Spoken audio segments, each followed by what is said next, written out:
Streaming live on WHITradio.org from High Tech High School in North Bergen. It's Ahmed's final project show. I'm your announcer, Max, and now your host, Ahmed. Good afternoon. I'm your host, Ahmed, and with me today is Maxwell and Mr. Placino. Behind the glass today is Katie, and today's topics are we're just gonna be discussing domestic violence. And now, before we start, I want to define domestic violence for people who really are unsure of the definition. So, domestic violence is a pattern of behavior which involves violence or other abuse by one person in a domestic context, again, such as marriage or cohabitation. And now, to start, I want to discuss a couple cases of domestic violence. First, let's talk about Ray Rice. Now, what happened there, it says former Baltimore Ravens running back Ray Rice and his then fiancée Janie Palmer were arrested in Atlantic City following an altercation at the Revel Casino.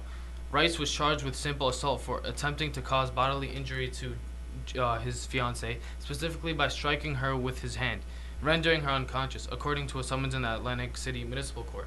Now, you guys should be aware of the punishment, and I want to know, knowing that, do you think Ray Rice's punishment was too severe? I do. I think at first it was not too severe. Mm-hmm. 2 weeks not suspension for 2 weeks did not fit what he did. Yeah. But for the whole year and then just to be dismissed like that, yeah. Ravens just kind of dismissed him. I thought that was kind of severe. I thought the NFL handled it terribly. Yeah, and I totally agree. I think initially it should have been at least half the season, mm-hmm. and then go from there. But they overcompensated and they made it from 2 weeks to a suspension, indefinite suspension. Yeah. And I thought they, I don't think they handled it the right way.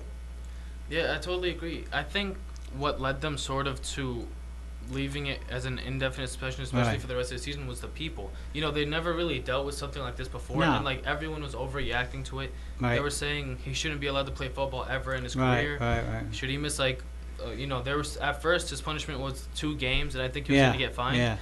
But look what happened now, and he's still not playing. And it's a whole year. And I heard they're trying to negotiate some kind of settlement with the Ravens yeah. for his salary.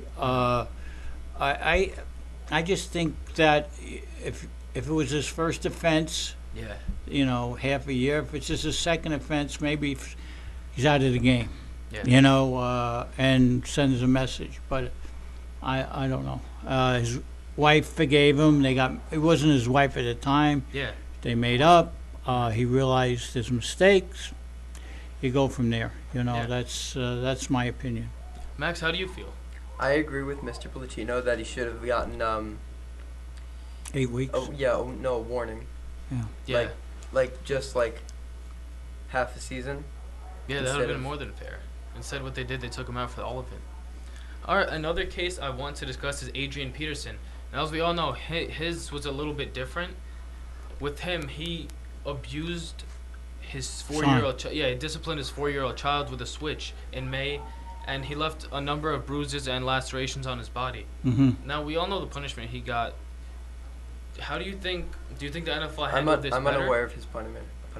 His punishment, I think he was banned for the rest of the season and not paid. I don't. Yeah, I don't think he was paid. Yeah. Yeah. How do you think that was? This is a child instead of Yeah, this is a younger. I don't have any problem with that. Really, I think that there is proof that this happened before. This wasn't the first time he's done something like this. Mm-hmm. So I don't have any problem with that. Again, the league was a little muddled there for a while what they were going to do, but I think it was appropriate. The suspension, the year-long suspension. Yeah, and this came right after Ray Rice. Yeah. So while they were dealing with that, mm-hmm. this also came up, which yeah. probably put even more pressure on them, on right. what decision they had yeah. to make. So that's my feeling. It was appropriate.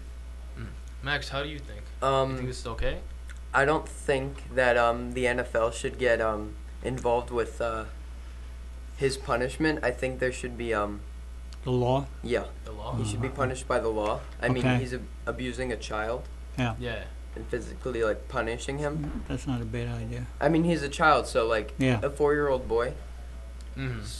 Well, I What would think like urge yeah. him to beat him so badly? What could have the son done that was I so bad? guess that was probably how he was raised. If he sees his son make a mistake, maybe his parents hate him when he did a mistake. So, if anything, he was just like from experience. That's See, all. But I think that's a little too severe for a 4-year-old. Yeah, Yeah. maybe he was just mad at that. Maybe just Um, like a right and wrong lesson or lecture or something that he might understand. Yeah, I mean, if it was a spanking, that's one thing, that didn't leave any bruises or, I think every parent has the right to punish their child. Like with a spanking, I don't think, if it's not too severe, spanking once in a while can help a kid. Yeah. But not that kind of abuse that he gave to his son. yeah, so. and he's a football player too. Yeah, So he's like really strong and Yeah. big. So he shouldn't have done something like that. And now the final case is Hope Solo. She's a soccer player. Her issue was she was arrested and jailed in June. She was accused of assaulting her sister and a 17-year-old nephew. She was charged with 2 counts of 4th-degree assault and has pleaded not guilty. Now, she went to in the end she wasn't guilty. But her attorney argued it was in self-defense. That's Yeah. why she did what she had to, and she never really got arrested. Now, the reason I bring her up is, if this was an NFL player, do you think something bigger would have been made from something like this? If it was Probably. an NFL player, Probably. Well, what was her punishment? Well, she went to jail, right? Did she get any punishment for playing? Like, did she get suspended? no, I don't think she was suspended any games. She just went to court, and then everything was I guess, back to normal after that. After she pleaded not guilty. Mhm. Okay. Yeah. All right, now since we discussed the people, I want to ask you guys a couple questions on how you feel. So let's start. Should anything be changed about domestic violence charges? And this is in general, not just dealing with sports. Do you think the law has everything correct, or would you like to see a change in certain aspects of it? Well, I don't know where to go with that. I mean, domestic violence is not right in any circumstances. Should they have longer punishments, you think? Like, what's I an think example of a rehab punishment? should be a requirement. Rehab? Yeah, Yeah, that could probably help. some sort of therapy. Yeah.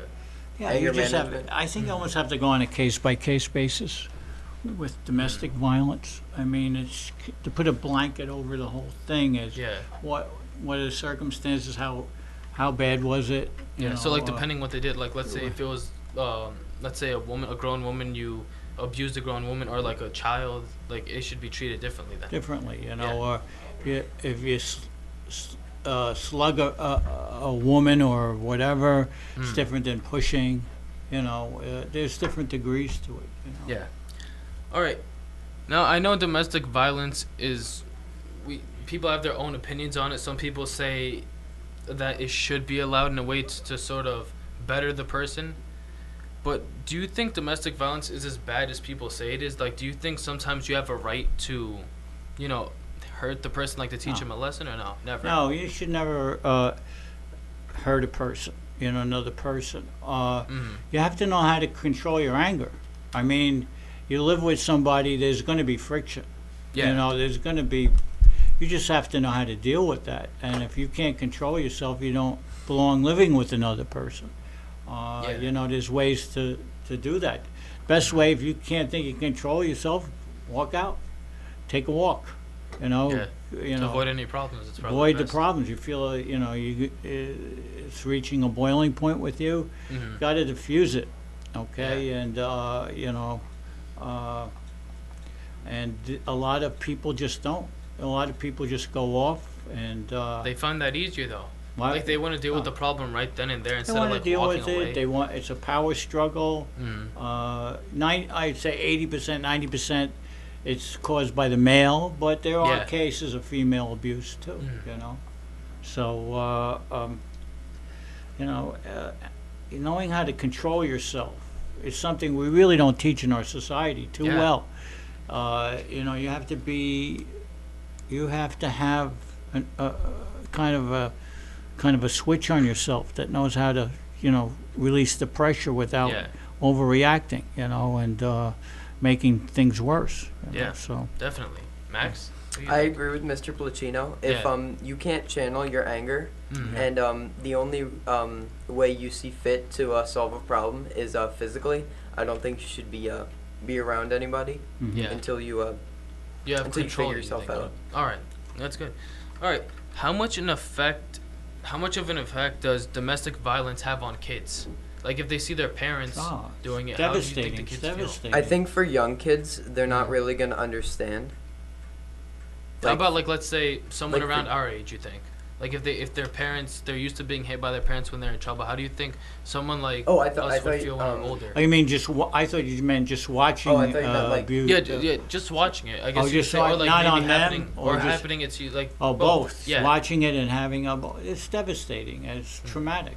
Can that Yeah. influence their actions Sure, on their and kids? as too? they grow up, they might think that's the way to solve things. Yeah, know? maybe that's what happened to Adrian Right. Peterson. A lot of people take what they learned, Mm. carried into their when they become parents or when they become married. Yeah. They see the way that their parents reacted, and they think that's the norm. I Yeah. think a concerned teenager might actually try and talk to somebody and get their parents' help Yeah. and get them to talk to somebody. Mm. But otherwise, I think their children might pick up on it Mm. and think Yeah. it's okay. Mm-hmm. Definitely. It's just it's our society almost, our Mhm. culture. It glorifies violence. It does. I mean, you watch the movies or you watch Yeah. television or whatever. There's always this confrontation going on, or else nobody watches that sitcom or nobody goes to that movie if Yeah. there isn't some sort of a dynamic confrontation between people. Yeah. And like it's and entertaining. we thrive on that. And so Yeah. the media industry just kind of brainwashes you, put that Yeah. in your head, and not that they say it's all right, but everybody else is doing it. This is what happens. You take what the media says is happening all over the place, Yeah. and you carry that into your relationship, and they have to take some blame here too. Yeah. People need to learn the difference, especially when viewing all this media, what is right and what is Right. wrong. Yeah, Like, they I need- think that's the most important thing, learning between what's right and what's wrong. I mean, of course you'll learn it in your lifetime, but sometimes people don't think. They like or they like just they, lead they by act example. before they think. Yeah, sometimes they see, let's say, a parent or like a close relative. They keep seeing them doing something. Maybe they don't want to change. They don't want to go their own way. Maybe they find their way easier and like, just easier to deal with. It's easier instead of like talking to someone. Maybe See, that's how when they feel. When I was growing up, I had TV shows like Andy Griffith's Show and Yeah, Leave It yeah. to Beaver and Mm. Beverly Hillbillies and that stuff.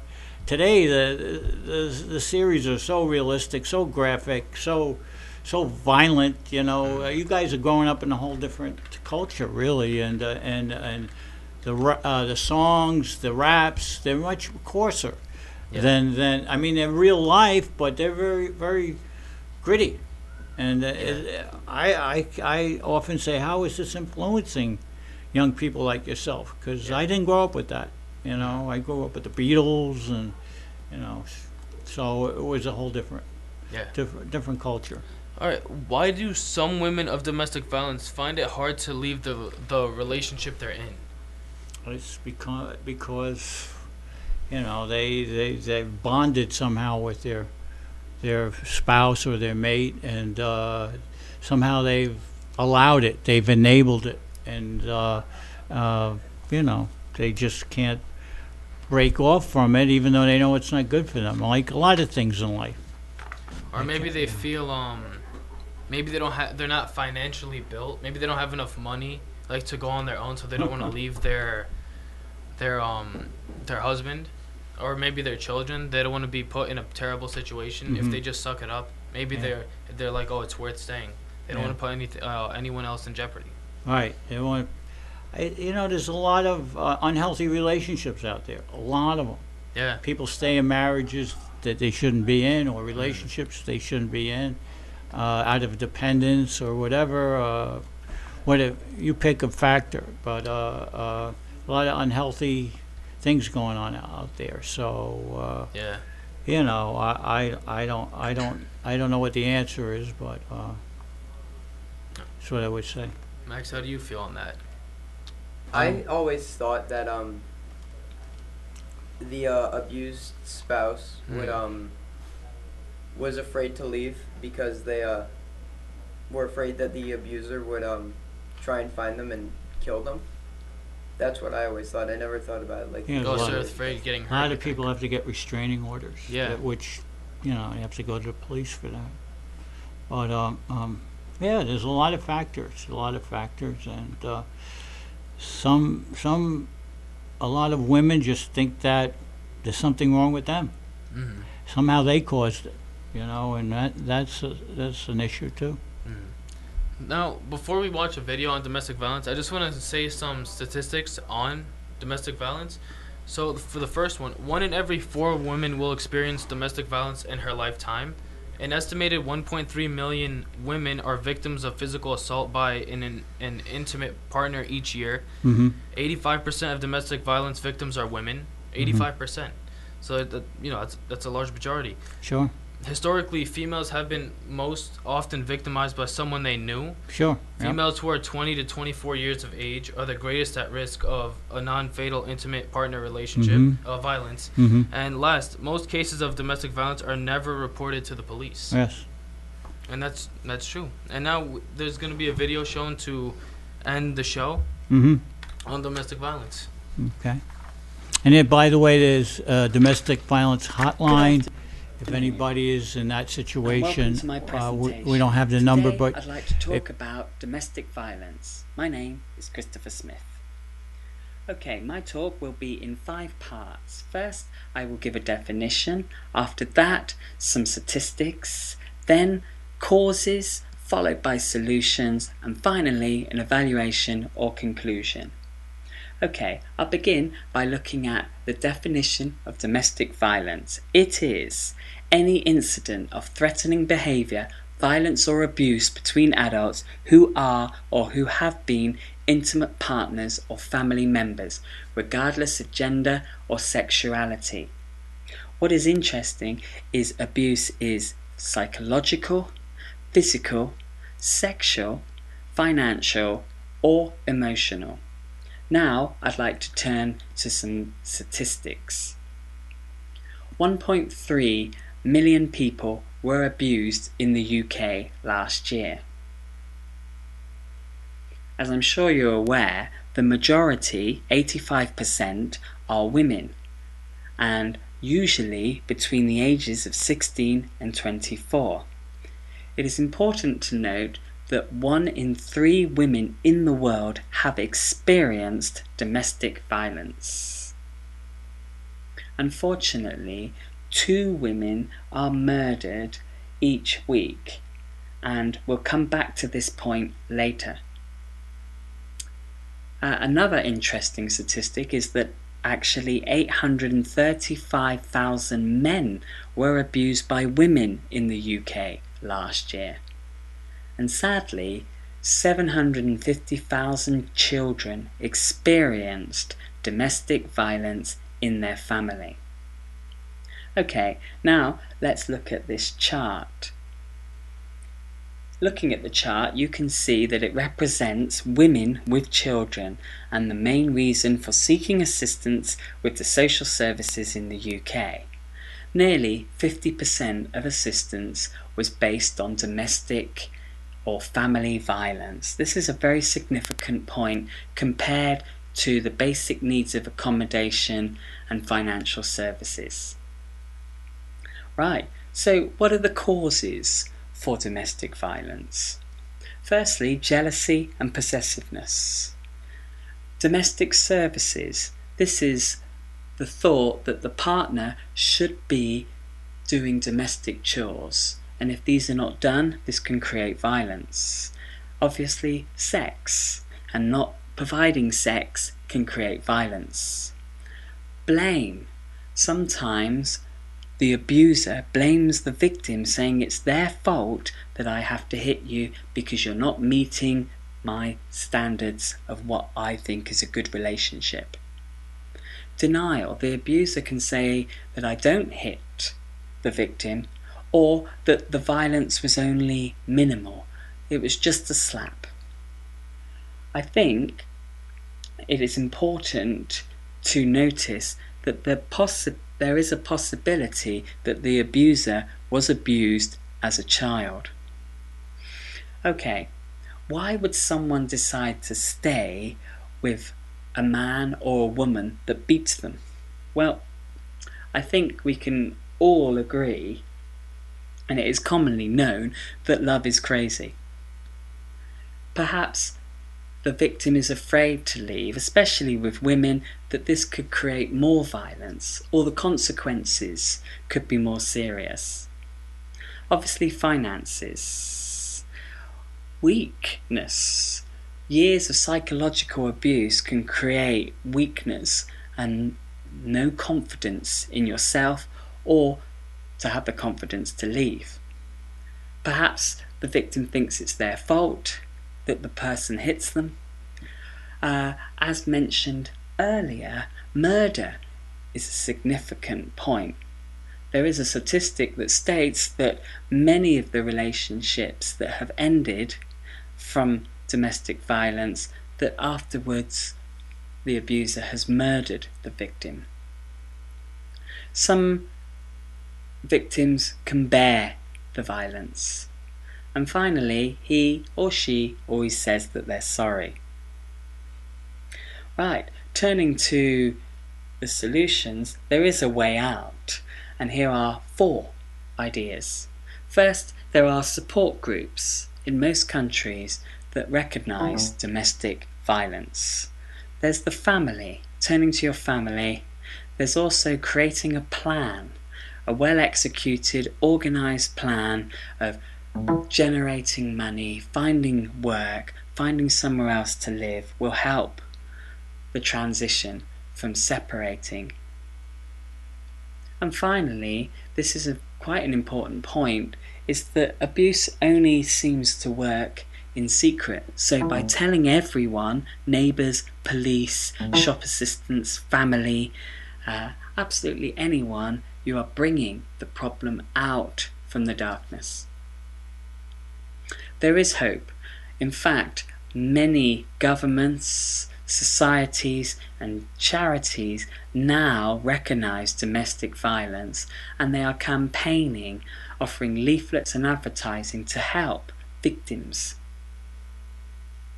In fact, this year on February the 14th, there was an uprising of women all across the world. This was called 1 Billion Rising, where over 1 billion women all danced in the streets to rise up against violence towards women and more equal rights. This could be seen as a revolution. Okay, finally, to sum up, I have given a definition, provided statistics, reasons and solutions to domestic abuse. It seems to me that 1 in 3 women being abused worldwide is a serious problem. I feel and believe that there is a need for more group and support networks throughout the world, in every country, in every community. There is also a need for more government campaigns and more awareness programs. I think that abuse only thrives in silence, and that there should be more opportunities for victims to talk about it without any need of discrimination. Thank you. Here is my bibliography.